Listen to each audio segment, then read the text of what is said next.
Hi everyone, this is Padmini. இந்த YouTube channel நான் start பண்ணதுக்கு காரணமே, நம்மளுக்கு நிறைய டவுட்ஸ் நம்ம ப்ரெக்னென்சி பீரியடில் இருக்கும். அந்த வகையில் இன்னைக்கு நம்ம பார்க்க போகிறது என்னென்னா cervical சர்க்குலாஜ். cervical சர்க்குலாஜ்னா என்ன? cervical ஸ்டிச்சஸ்னும் அதை சொல்லுவாங்க. ஸோ இந்த டேர்மை நான் ஃபர்ஸ்ட் டைம் கேட்கும்போது அப்படின்னா என்னன்னு கூட எனக்கு தெரியாத டைம். ஸோ அந்த ஸ்டோரியை நான் உங்கள் கூட ஷேர் பண்ணிக்கிறேன். ஸோ என்ன மாதிரியே உங்களுக்கு cervical சர்க்குலாஜ் போடணும் அப்படின்னு டாக்டர் சொல்லியிருந்தாலும், அதை பற்றின டீட்டெயில்ஸ் உங்களுக்கு தெரியணுன்னாலும் இந்த வீடியோவை கண்டினியூவாக பாருங்கள். ஸோ ஃபர்ஸ்ட் சர்விக்ஸ்னா என்னன்னு தெரிஞ்சுக்கோங்க. நம்மளோட யூட்ரஸோட ஓப்பனிங் தான் சர்விக்ஸ்ன்னு சொல்லுவாங்க. ஸோ எப்போ நம்மளுக்கு சர்க்கிள் ஸ்டிச்சஸ் போடணும்னு சொல்லுவாங்கன்னா, நம்மளோட சர்விக்ஸோட லென்த் வந்து 2.5 சென்டிமீட்டருக்கு கீழே இருந்ததுன்னா கண்டிப்பாக நம்மளுக்கு வந்து சர்விக்கல் ஸ்டிச்சஸ் போடணும்னு சொல்லுவாங்க. ஸோ எனக்கு பார்த்தீங்கன்னா, நான் 5th மந்த் அனாமலி ஸ்கேனுக்கு போகும்போது டாக்டர்ஸ் வந்து எனக்கு 1.2 சென்டிமீட்டர் தான் சர்விக்ஸோட லென்த்தே இருக்குது அப்படின்னு சொன்னதுனால எனக்கு எமர்ஜென்சியாக வந்து ஸ்டிச்சஸ் போடுறதுக்கு ரெடி பண்ணாங்க. ஸோ அந்த டைமில் எனக்கு ரொம்ப ரொம்ப பேனிக் ஆகிட்டேன். ஆக்சுவலாக உங்களுக்கு வந்து டெலிவர் ஆகிடும், நீங்கள் வந்து உட்காந்துக்கிட்டே இருக்கணும், யூ ஷுட் நாட் ஸ்டாண்ட் அப்படின்லாம் சொன்னாங்க. எனக்கு ஒன்றுமே புரியல. எதுக்கு, நான் நார்மலாக தானே இருக்கேன், இப்போ எப்படி டெலிவர் ஆகும், நமக்கு 9th மந்தில் தானே டெலிவர் ஆகும் அப்படின்னு சொல்லிட்டு நானும் என் ஹஸ்பண்டும் ரொம்பவே கன்ஃபியூஸ்டாக இருந்தோம். ஸோ இந்த டைம் டாக்டர்ஸ் வந்து எங்களை பார்த்தாங்க. ஸோ உங்களுக்கு வந்து 1.2 சென்டிமீட்டர் தான் வந்து சர்விக்ஸ் லென்த் இருக்குது. ஸோ நம்ம வந்து ஒரு ஸ்டிச் போட்டுடலாம் அப்படின்னாங்க. எனக்கு என்னன்னா, என்னது ஸ்டிச்சா? எப்படி போடுவாங்க? எங்கே போடுவாங்க? இன்னும் நமக்கு ப்ரெக்னென்சிலே ஒரு ஒரு ஒரு என்ன சொல்கிறது, ஒரு டிஸ்கம்ஃபர்ட் இருக்கலாம். இப்போ இது போட்டுக்கிட்டா நம்ம எப்படி நம்மளோட நெக்ஸ்ட்டு மந்த்ஸ் எப்படி இருக்கும்? நம்மளுக்கு வலிக்குமா? இந்த மாதிரி நிறைய டீட்டெயில்ஸ் வந்து எனக்கு தெரியாமல் இருந்தது. ஸோ ஸோ எனக்கு ஆப்ரேஷன் தியேட்டரில் வந்து எனக்கு ஒரு அனஸ்தீஷியா மாதிரி கொடுத்தாங்க. So local anaesthesia they will put it in your back bone, அதாவது உங்களோட முதுகு தண்டு கீழே போடுவாங்க. ஸோ அது போட்ட பிறகு உங்களுக்கு ஃபுல்லாக இந்த lower body of the part வந்து ரொம்ப என்ன சொல்கிறது, ஒரு மரத்து போயிடும். ஸோ அதுக்கப்புறமா வந்துட்டு அந்த ப்ரொசீஜர் வந்து ஒன்லி ஃபார் 15 மினிட்ஸ் தான். பட் நான் பேனிக்கான டைம் தான் ரொம்ப அதிகமான டைம். ஸோ என்னென்னா, ஒரு நோட் என்ன சொல்லணும்னா, பேனிக் ஆகாதீங்க, it will be done in 15 minutes and you will not feel any pain.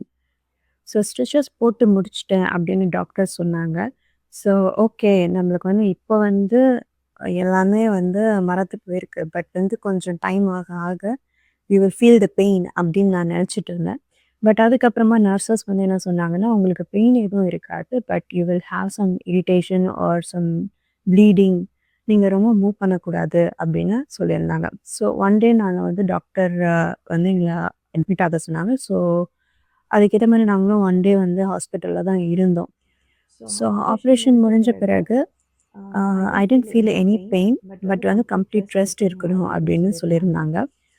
Because வந்து ஒரு ப்ரெக்னென்சி ப்ரோக்ரஸ் ஆகிறதுக்கு கண்டிப்பாக ஒரு 28 வீக்ஸாவது அட்லீஸ்ட் நம்ம பேபி வந்து நம்ம வயிற்றில் இருக்கணும். அப்போ தான் நம்ம வந்து அவங்களோட லைஃப்பை வந்து சேவ் பண்ண முடியும். So we were at the 20th week. So அதனால் வந்து நாங்கள் ரொம்பவே என்ன சொல்கிறது, because that was my first pregnancy. So வந்து நம்ம ரொம்ப வந்து கேர்ஃபுல்லாக இருக்கணும் அப்படின்னு சொல்லிட்டு 2 months I was in bed rest, completely in bed rest. So என்னை டேக் கேர் பண்ணது எல்லாமே என்னோட மாம் அண்ட் மை ஹஸ்பண்ட் தான்.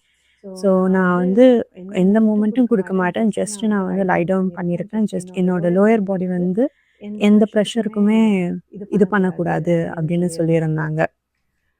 ஸோ நாங்கள் ஒவ்வொரு வீக்கு க்ராஸ் பண்ணும்போதுமே அது வந்து எங்களுக்கு ஒரு சின்ன அச்சீவ்மெண்ட் மாதிரி தான் இருந்தது. ஓகே, இப்போ 21 வீக்ஸ் ஆகிடுச்சு, நமக்கு 23 ஆகிடுச்சு, 24 ஆகிடுச்சு, அப்பாடா 28 முடிச்சிட்டோம், இன்னும் கொஞ்சம் நேரம் தான், இன்னும் கொஞ்சம் வீக்ஸ் தான், நம்ம வந்து இதை வந்து ஈஸியாக ஹேண்டில் பண்ணணும் அப்படின்னு சொல்லிட்டு அப்போ தான் நாங்கள் கொஞ்சம் ரிலாக்ஸ் மூடுக்கு வந்தோம். ஸோ பை காட்ஸ் கிரேஸ் எனக்கு வந்து 36 வீக்ஸ் வரைக்குமே என்னோடய ப்ரெக்னென்சி வந்து கண்டினியூ ஆச்சு. And it was a full term and it was a normal delivery தான். அண்ட் சின்ஸ் நம்மளுக்கு வந்து சர்விக்ஸ் லென்த் ரொம்ப சின்னதாக இருக்கிறனால நம்மளுக்கு லேபர் பெயினும் வந்து லேபர் ஹவர்ஸ்ன்னு சொல்லுவாங்க. ஸோ அதுவுமே கொஞ்சம் வந்து எனக்கு 1/2 hour தான் இருந்தது. ஸோ ஐ வாஸ் 12:15க்கோ எனக்கு பெயின் இன்டியூஸ் பண்ணாங்க. அண்ட் 12:45க்கெலாம் எனக்கு பேபி பிறந்துட்டாங்க. ஸோ நெக்ஸ்ட்டு நான் உங்ககிட்ட என்ன சொல்லணும்னு நினைக்கிறேன்னா, ரிமூவல் ஆஃப் த ஸ்டிச்சஸ். எப்போ நம்மளுக்கு வந்து ஸ்டிச்சஸ் ரிமூவ் பண்ணுவாங்கன்னா, சேம் தான் 36 வீக்ஸ் வரைக்கும். நம்மளுக்கு எவ்வளோ நாள் வந்து நம்மளுக்கு எந்த ரப்ச்சரும் ஏற்படல, உங்களுக்கு எந்த டிஸ்கம்ஃபர்ட்டும் இல்லை, எந்த பெயினும் வரல அப்படின்றபோது நம்மளுக்கு வந்து ஃபுல் டேர்ம் தான் டாக்டர் வந்து நம்மளுக்கு இது பண்ணுவாங்க, அட்வைஸ் பண்ணுவாங்க. ஸோ 36 வீக்ஸில் எனக்கு வந்து ஸ்டிச்சஸ் ரிமூவ் பண்ணாங்க.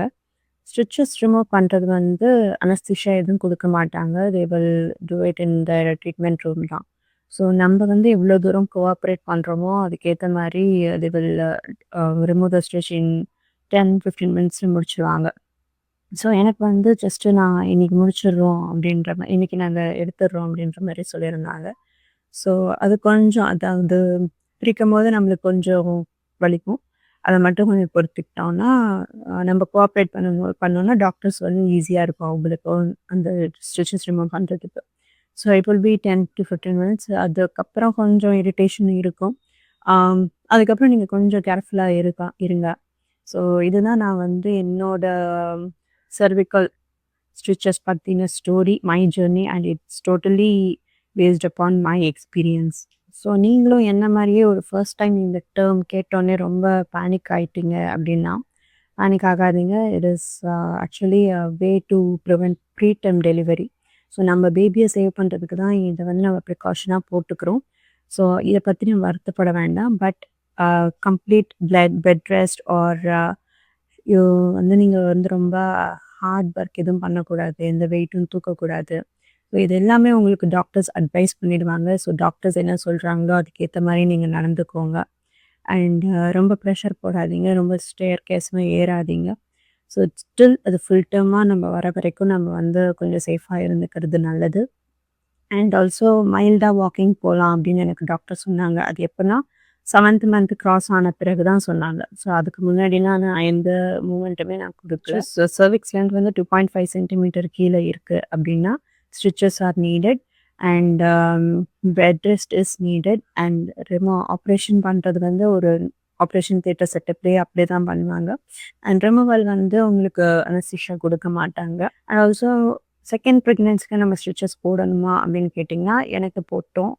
பிகாஸ் என்னோடய first history of cervical stitches இருக்கிறதுனால 40% வந்து சான்சஸ் இருக்குது லென்த் கம்மியாகிறதுக்கு during the 5th month அப்படின்றனாங்க.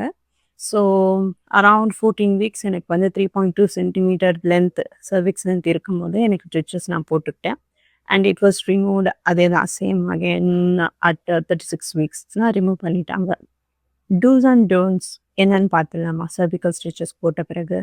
Two's வந்து gentle walking is permissible but under doctors advice. Doctor உங்களுக்கு சொன்னால் மட்டும் ஜென்டலாக வாக்கிங் போங்க, இல்லைன்னா ரிஸ்க் எடுக்காதீங்க. டோன்ட்ஸ் என்னென்னா உங்களுக்கு வெயிட் எதுவும் தூக்காதீங்க, ஸ்டார்கேஸ் ஏறாதீங்க அண்ட் ஆல்சோ உங்களுக்கு கான்ஸ்டிபேஷன் வராமல் பார்த்துக்கோங்க. ஸோ என்னென்னா மெடிகேஷன்ஸ் எனக்கு டாக்டர்ஸ் ப்ரிஸ்கிரைப் பண்ணாங்கன்னா எனக்கு ப்ரொஜெஸ்ட்ரான் ஒரு டேப்லெட் கொடுத்துருந்தாங்க. அதுக்கப்புறம் நெக்ஸ்ட் வந்து நான் weekly once R weekly twice வந்து ஒரு இன்ஜெக்ஷன் போட்டுக்க சொன்னாங்க. ஸோ இதெல்லாம் வந்து டாக்டர்ஸ் சொல்லுவாங்க உங்களுக்கு. ஸோ நீங்களாம் என்ன மருத்துவம் வாங்கி நீங்களே போட்டுக்காதீங்க. Please listen to your doctor and அதுக்கேற்ற மாதிரி நீங்கள் நடந்துக்கோங்க. And also final note, this is purely my experience. So உங்களுக்கு டாக்டர் என்ன சொல்லியிருக்காங்களோ அதை பேஸ் பண்ணி ஃபாலோ பண்ணுங்கள். இது எல்லாமே ஒரு இன்ஃபர்மேஷன் தான். பட் இதை தான் நீங்கள் ஃபாலோ பண்ணணும் கிடையாது. It is just my experience. So that உங்களுக்கு எந்த பேனிக்கும் நீங்கள் ஆகாமல் இருக்கிறதுக்காக தான். ஆல்ரெடி ஒருத்தவங்க போட்டது சொன்னால் உங்களுக்கு கொஞ்சம் என்ன சொல்கிறது ரிலாக்ஸாக இருக்கும். அதனால தான் நான் இந்த வீடியோவே மேக் பண்ணேன். தேங்க்யூ.